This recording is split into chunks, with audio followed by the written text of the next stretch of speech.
want him to trot? Well, I should be stretching up and squeezing my leg. I don't know if I'm doing all that. Okay. Remember, you want to address the hind leg that's on the ground, the inner hind leg, because that's the driving hind leg.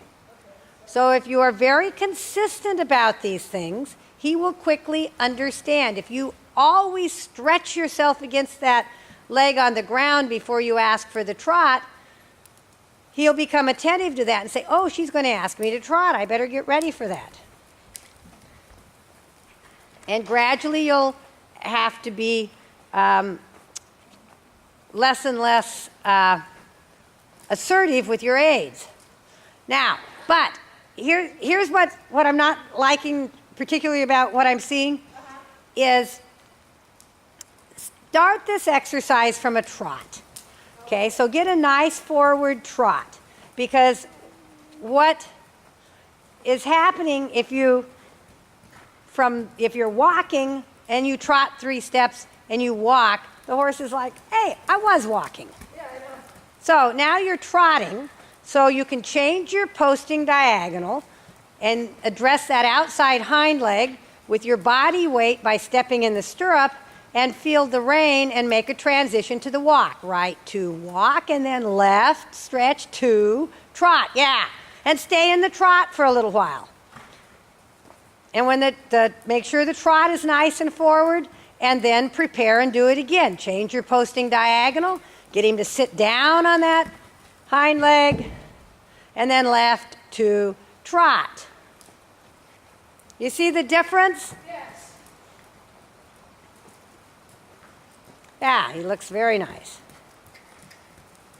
Because that's a very, very good exercise when done that way. I mean, it's kind of where we're at right now. You know Yeah. what I mean? Some of this stuff is a little farther than we're at right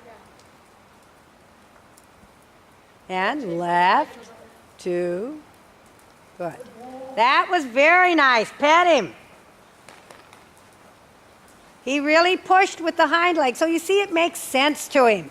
You have a pattern. He knows what you're going to do. He can prepare himself to make it as easy for himself as possible. And in doing that, he gives you the result you want. We're not getting the head tossing and all the crap.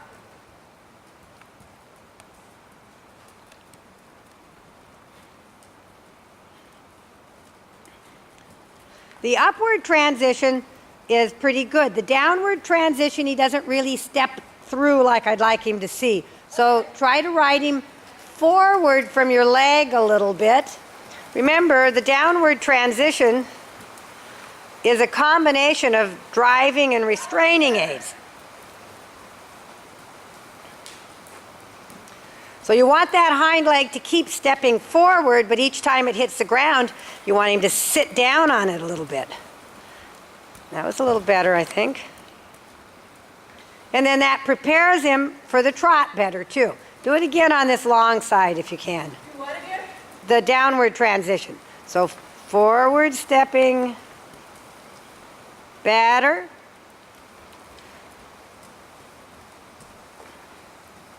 So change your across the diagonal. Reward him for, he's being very cooperative. Yes, we're both pretty good at.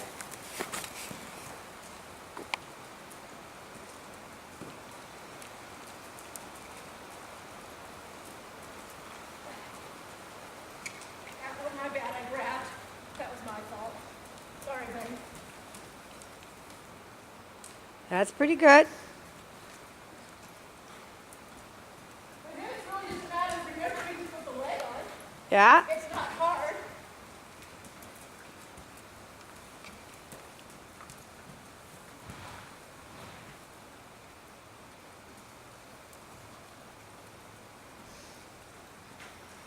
He has a little tendency to pop up in front in the transition, but I think that'll take care of itself over time. But the downward transition is getting better here. So that stretching, and make sure that the application of the leg is smooth and not abrupt. Okay. In the upward? Yeah. So right to trot. He kind of likes to pop up there. But that was less. Yeah, but that's because he's sort of, he's dragging his shoulders up into the transition instead of pushing off of his haunches. Now try something. The next time you make this transition, make it as you approach the corner down here, so that you end up asking for the trot transition in the corner, and see if that helps his popping up a little bit. So, all right, well, wait, and right to trot. Oh, yeah. All right, so what was the difference there, do you think? He reached under himself with his inside leg. Yeah, but why? Why? Psychologically, why did it work? Why did it work psychologically? Yeah, what was the horse thinking? There's a wall in front of me. Oh, yeah, I have to turn. So he had to sit back on his haunches a little bit better to make it through the corner. He has to poop, but he can walk and trot and poop. Hit him harder. Harder. He must go. You must go. Lord have mercy. I hate it when horses are like that. I was at a show once and I was reading for my friend, and her horse stopped to poop. And the judge's comment was, horse must trot while pooping. Yeah. They do, and I know they have to. You just have to convince him there's a wolf after him. Okay. All right, now, right to trot better. So you see, you get some better ones that way. Yes. So try to use that to your advantage. Now, it won't help as much in your arena because you don't have a wall. All right, one. But you know what you could do is you could set a cavaletti there in the corner or something. Well, I've had my jump set up down as a corner before when I had Callie. It helped with groundwork. I'm getting tired. Okay, well, you've been almost an hour, so. Okay. There's one more in the corner here. I think we can gallop around. That's last time we did that. Now, I'm just stand front. that's right. That worked. Yeah, well, when he knows you're serious, he gets serious. I mean, I don't want to hurt him. I just, No, but he determines the strength of your aids. If he wants to be dull, he can be dull. If he wants to be sensitive, he can be sensitive.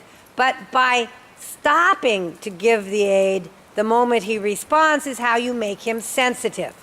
If you keep whacking on him even after he's responded, then you make him dull. got it. But if you have to whack on him hard to get him to go and you immediately stop, he starts to think, well, let's see, what did I do to get out of that beating? Oh, I just went forward a little bit. Let me try that. I'm going to call it good. All right. That was pretty nice stretching there at the end, too.